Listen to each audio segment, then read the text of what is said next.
Hi అండి, నమస్తే. ఈరోజు శుక్రవారం సంతోషీమాత దేవాలయంలో లక్ష కుంకుమార్చన జరుగుతుంది.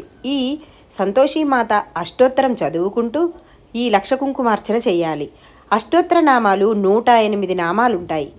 108 నామాలు ఒక్కసారి చదివితే ఒక్క కుంకుమార్చన జరిగినట్టు. అట్లా లక్ష కుంకుమార్చనలు ఈరోజు జరగాలి.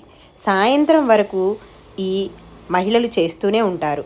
ఒక్కొక్కరు 5 సార్లు, 10 సార్లు, 21 సారి, 51 సారి వాళ్ళ ఇష్టాన్ని బట్టి సాయంత్రం వరకు చదువుతానే ఉంటారు. ఈరోజు వీలున్న వారు సాయంత్రం వరకు వెళ్ళి కుంకుమార్చన చేసుకోవచ్చు.